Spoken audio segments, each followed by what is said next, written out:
गोवा विधानसभा चुनाव के नतीजों के बाद अब ये लगभग साफ हो गया है कि गोवा में फिर एक बार बीजेपी जो है वो सरकार बनाने जा रही है। मुख्य तौर पर चुनाव के जो एग्जिट पोल आए थे उससे ये समझ रहा था कि बीजेपी और कांग्रेस के बीच में कांटे की टक्कर होगी, लेकिन अब जिस तरह के नतीजे सामने आ रहे हैं, बीजेपी जो है वो 20 सीटों पर आगे निकलती हुई दिख रही है। बात करने के लिए गोवा के चुनाव प्रभारी और महाराष्ट्र के पूर्व मुख्यमंत्री देवेंद्र फडणवीस जी है।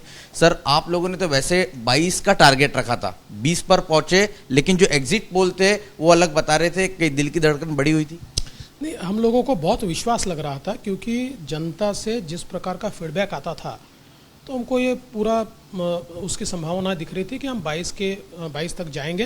ठीक है, हमारी 2 सीटें कुछ कम वोटों से हम 2-3 सीटें हारे हैं, लेकिन ये बहुत बड़ा मैंडेट और गोवा के इतिहास में कई डिकेड्स के बाद ऐसा मैंडेट है कि तीसरी बार कोई पार्टी लड़ रही है और फिर भी इतने अच्छे सीट्स लेकर चुनकर आती है।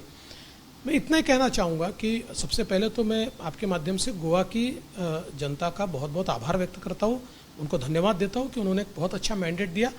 लेकिन मैं ऐसा मानता हूँ कि इस मैंडेट का मुख्य कारण लोगों के मन में मोदी जी के प्रति जो विश्वास है, वो विश्वास वोटों में परिवर्तित हुआ है।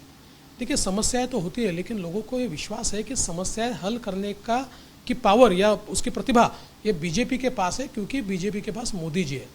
और हमारी डबल इंजन की सरकार जो 5 साल लोगों ने देखी, उसने गोवा का है बहुत बड़े पैमाने पर इंफ्रास्ट्रक्चर का काम हुआ है, सोशल सेक्टर में काम हुआ है, ह्यूमन डेवलपमेंट का काम हुआ है। तो ये सारी चीज़ों के कारण लोगों ने एक पॉजिटिव वोट हमको दिया है। सर, लेकिन एक ये भी सवाल उठ रहा है कि मुख्यमंत्री कौन होगा, क्योंकि ऐसा कहा जा रहा है कि विश्वजीत राणे जो आपके नेता है, उन्होंने पार्टी हाईकमांड आपके पास भी इच्छा व्यक्त की है कि उन्हें, अगर उनका प्रस्ताव है कि उन्हें भी मुख्यमंत्री बनाया जा सके, विचार किया जा सके। क्या ऐसा पॉसिबल आपको दिखता है? देखिए, विश्वजीत राणे हमारे एक अच्छे नेता है, उन्होंने इस चुनाव में बहुत मेहनत की है। मुझे ऐसा लगता है कि एक बहुत अच्छा फ्यूचर है उनको, लेकिन उन्होंने ऐसी कोई इच्छा मेरे पास व्यक्त नहीं की है। और जहाँ तक भारतीय जनता पार्टी का सवाल है, भारतीय जनता पार्टी में हमारे सेंट्रल पार्लियामेंट्री बोर्ड है। सेंट्रल पार्लियामेंट्री बोर्ड की आज शाम को मीटिंग है।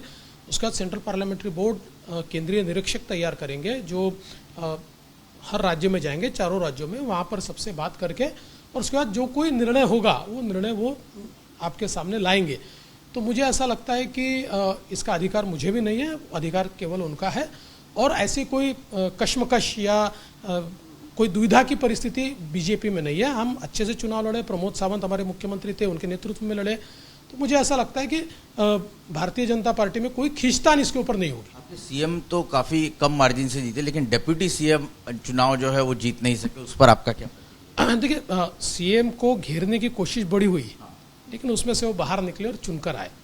जहाँ तक डिप्टी सीएम का सवाल है तो मुझे ऐसा लगता है कि थोड़ा अनफॉर्चुनेट है। हमको बहुत अपेक्षा थी कि वो भी चुनकर आएंगे, किंतु कहीं ना कहीं उनका गणित ठीक नहीं बैठा। सर, नेशनल मीडिया और बाकी सबकी नज़र टिकी हुई थी पंजिम सीट पर, बीजेपी ने वो जीत ली। आपने भी कहा था कि विनिंग कैपेबिलिटी बाबूश मोन्सेराट के पास है, लेकिन जब आज उन्होंने प्रतिक्रिया दी अपनी जीत पर, तो वो उनको वो जो जीत उन्होंने जिस तरह से हासिल की है, वो निराशा व्यक्त की है कि बीजेपी के कार्यकर्ताओं का वोट उन्हें नहीं मिल पाया। उन्होंने ऐसा नहीं कहा है। मूल रूप से देखिए, बाबूश बेबाक बोलते हैं, लेकिन उन्होंने कहते हुए ये कहा, चूँकि हमारे कुछ कार्यकर्ता उत्पल के साथ फुल टाइम काम कर रहे थे, जो हमारे पदाधिकारी भी है, कुछ पदाधिकारी कर रहे थे, काउंटिंग पर भी वो थे, तो उन्होंने उसके ऊपर कहा कि देखिए, बीजेपी के लोग बीजेपी के खिलाफ काउंटिंग के लिए भी आते हैं। तो इसके ऊपर उन्होंने बेबाकी से कहा कि भाई, मैं फाइट कर रहा था कांग्रेस के साथ, लेकिन कुछ बीजेपी वालों के साथ भी मुझे फाइट करना पड़ा। जहाँ तक मुझे ऐसा लगता है कि उस सीट का सवाल है, तो बाबूश ने बहुत अच्छे वोटों से सीट जीती है। मैं ऐसा मानता हूँ कि उनके जीतने का हमको पहले से अंदेशा था और उनके जीतने की मुझे बहुत खुशी भी है। हाँ, ये ज़रूर है कि उत्पल के हारने की खुशी नहीं है। अब मेरा आपसे दूसरा सवाल ये है कि माइकल लोबो, जो एकदम चुनाव के कुछ दिनों पहले आपको छोड़कर गए, भले ही वो जीत गए होंगे, लेकिन वो जिस पार्टी के साथ गए उनकी बहुत बुरी तरीके से हार हुई है, उस पर आपका क्या कमेंट? देखिए, मूल रूप से उन्होंने चित्र ऐसा तैयार किया था कि उनके जाने से नॉर्थ गोवा, साउथ गोवा, बारदेश सारा क्लीन स्वीप होकर वो पूरा कांग्रेस को चुनकर लाएंगे। ऐसी कोई बात नहीं, वो कोई इतने बड़े नेता तो है नहीं। उल्टा उन्होंने कांग्रेस में जाकर जो दिगंबर कामत एक प्रकार से सीएम पद के उम्मीदवार थे, उनको एक प्रकार का चैलेंज ही दिया कि मैं ही उम्मीदवार हूँ, तो थोड़े बड़बोले हैं, बोलते रहते हैं। आम आदमी पार्टी पंजाब में भी सरकार बना रही है, इसको कैसे देखते हैं, क्योंकि दिल्ली के बाद अब पंजाब में भी उनकी सरकार रहेगी? नहीं, देखिए, बधाई है हमारी, वो चुनकर आ रहे हैं तो ज़रूर उनको बधाई देंगे। मुझे ऐसा लगता है कि एक वैक्यूम पंजाब में था। लोग कांग्रेस को बिल्कुल चाहते नहीं थे, अकाली दल उस वैक्यूम को भर नहीं सकता था। अनफॉर्चुनेटली वहाँ बीजेपी अगर स्ट्रांग होती तो लोग बीजेपी को ही पसंद करते, उस वैक्यूम में बीजेपी फिट हो जाती। पर हम सालों तक अकाली दल के साथ रहे तो हमारी पार्टी वहाँ बड़ी नहीं हो पाई।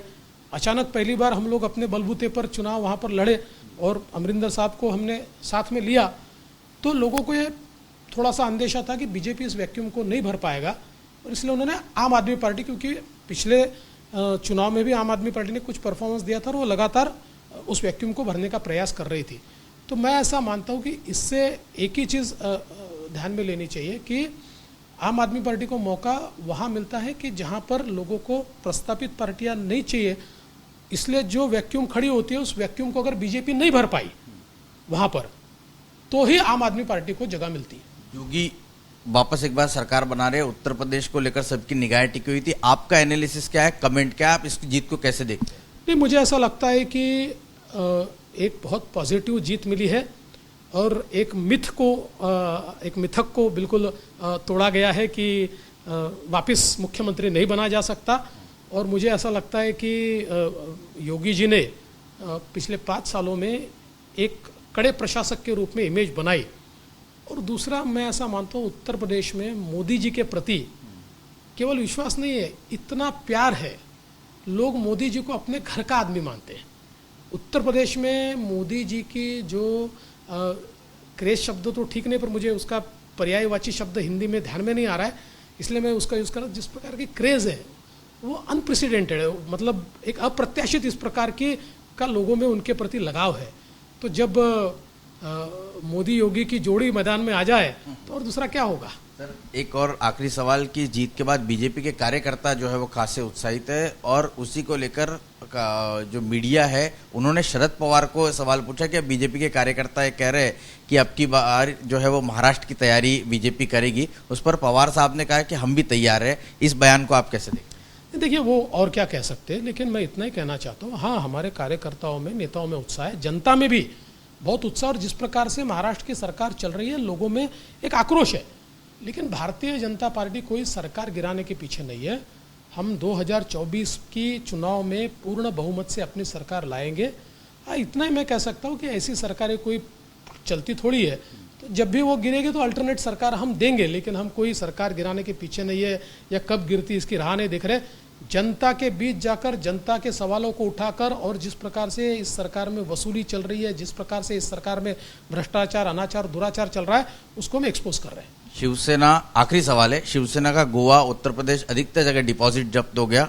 यहाँ पर आदित्य ठाकरे से लेकर तमाम लोगों ने प्रचार किया, उस पर आपका कमेंट? देखिए, मैंने तो पहले ही दिन ये कहा था, जब शिवसेना आई थी तो मैंने कहा था इनका मुकाबला हमसे नहीं, इनका मुकाबला तो नोटा से है।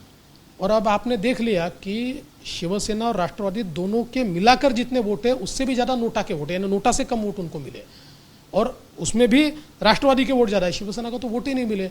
और हमारे मुख्यमंत्री के कॉन्स्टिट्यूएंसी में जाकर आदित्य ठाकरे जी, संजय राउत जी और कितने न जाने कितने नेता गए और कहा प्रमोद सावंत को गिराने के लिए हम आए, उनके कैंडिडेट को 97 वोट वहाँ पर मिले। तो मुझे लगता है कि अपनी अपनी क्षमता को देखकर गर्जना करनी चाहिए।